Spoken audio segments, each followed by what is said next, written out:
What's good, everyone? This is your boy Jagging Off, the Go to Jags YouTube, 904 to Bowl City, Duval. We in a fucking building yet again. Now that OTAs are underway and only one person did not show up, I thought it'd be a good time to talk about the guy who didn't show up and somebody who I've avoided talking about for a while, and his future. And that would be the fate of the fallen champion of the Elder Gods, Gardner Minshew. Now, to understand Minshew's situation, let's take a trip down memory lane to see how we got here. Gardner Minshew is selected in the 2019 NFL Draft in the 6th round, presumably to be the long-term backup to then franchise quarterback Nick Foles. Then Nick Foles gets hurt on a touchdown pass to DJ Chark. Minshew is inserted in, does pretty well, and then with Nick Foles being out for a while, the Jags make no serious trade to get another quarterback here to complement him, and Minshew is presumed the starter until Nick Foles gets back. Minshew, of course, goes on to have a good stretch of games where he does pretty damn good. Then in London, he has a poor showing against the Texans, and then Nick Foles is able to come off injured reserve, and then he's back in the next week. Nick Foles for 3 weeks presumes to do fuck all, and then Minshew eventually is given the job back. Then the following season, Nick Foles is traded, the Jaguars do nothing else at quarterback, and Minshew's the guy for the following year. But also the team is completely gutted, and guys like Calais Campbell, Yannick Ngakoue, AJ Boye, who else? I'm probably missing somebody else, but whatever, they're all gone. And then it starts out pretty nice with Minshew as the guy. He has a great game against the Colts, gets what would be the Jaguars' only win in 2020. And then has a nice showing against the COVID-19 Titans in Trashville, where they only lose by 3 points. That's when it kind of all went to shit. He has a pretty poor performance on Thursday Night Football against the Miami Dolphins, a game I unfortunately was forced to suffer through live with my then girlfriend, now ex-girlfriend, who, by the way, is a fucking cunt, but that's a story for another time. And the next few weeks, it's not much better. His stat line ends up looking pretty decent, but something you can tell is off, and I don't know. It just didn't look right.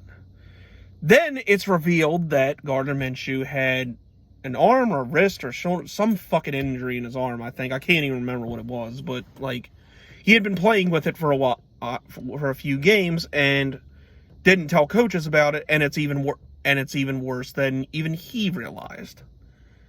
Then we are treated to the oh-so-wonderful quarterback play of Jake fucking Luton, who is a piece of shit for a few weeks. Then we get the god-awful quarterback play of the useless giraffe-necked fuck Mike Glennon, who proceeds to have a few decent moments and isn't as bad as Luton, but still looks like pure and utter dog shit. Then fast forward a few weeks, Minshew is able to come back from his injury.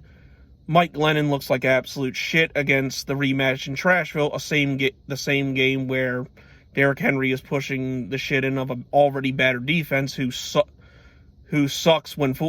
last year when fully healthy, but did not help matters when starters like Josh Allen, Devon Hamilton, C.J. Henderson, and Sidney Jones were all out. Then for 3 quarters of absolute horrendous football on both sides of the ball, Minshew comes in and is able to provide a spark and get his job back, for at least for the time being. And you would think after going through 2 quarterbacks who there is no hope for whatsoever, he would be the starter the rest of the year. But then he kind of gets led to slaughter against an even tougher opponent in the Baltimore Ravens and kind of gets fucked up. Then this asshole Doug Marrone decides to put Glennon back in for the final 2 games, which is so fucking retarded. I, to this day, will never understand it. I say it's retarded, assuming the fact that since Dave Caldwell had already been fired, that Doug Marrone was actually trying to win games to save his job, and that's why he put Glennon back in. But I could be wrong about that, but, whatever. He put Glennon back in. And of course, Glennon looks like absolute shit for the final 2 games, and the Jaguars lose both of those games. Here, the Jaguars are 1-15 with the number 1 overall pick with a generational talent quarterback in Trevor Lawrence, presumably going number 1 overall. Now, the Jaguars hire Urban Meyer. He picks the coaching staff. Most of the coaching staff is fired. Mike Glennon isn't re-signed. Thank fuck. And Trent Baalke is hired as the new GM to basically be Urban Meyer's bitch. And now Urban Meyer, of course, like we all thought, took Trevor Lawrence first overall, and here we are. They also signed C.J. Beathard. Now that we know Trevor Lawrence obviously had to be the pick and is the future now as the Jags rebuild to try and contend again, there's still the one question at quarterback remains: what do the Jaguars do with Gardner Minshew? Now, being everything that I said and how we got here, the organization obviously was never committed to him, and Minshew pretty much, and given the cards he was dealt, Minshew had no chance. He was put in a situation where he was supposed to fail, and he did. Well, I wouldn't say failed as far as, looking like shit, but obviously he couldn't succeed with the roster that's there. Unless he ended up being fucking Patrick Mahomes, which he wasn't. So, that being said, now Minshew's no longer the guy. Lawrence is here. C.J. Beathard is presumably a backup, so now what happens to Minshew? Some people have suggested cutting him, which honestly I feel is fucking stupid. Why would you cut him? There's no reason to. He's obvious, Minshew at this point is what he is. He's basically a serviceable quarterback, okay? He's a high-end backup and maybe low to mid-grade starter. That meaning if you have a good team around him, he'll win you games, but if you're counting on him to be a superstar, it's not going to happen. So, there's no point in getting rid of that. And honestly, too, you can get something for him. He has trade value, especially considering that he is definitely the second best quarterback from his draft class, only behind Kyler Murray.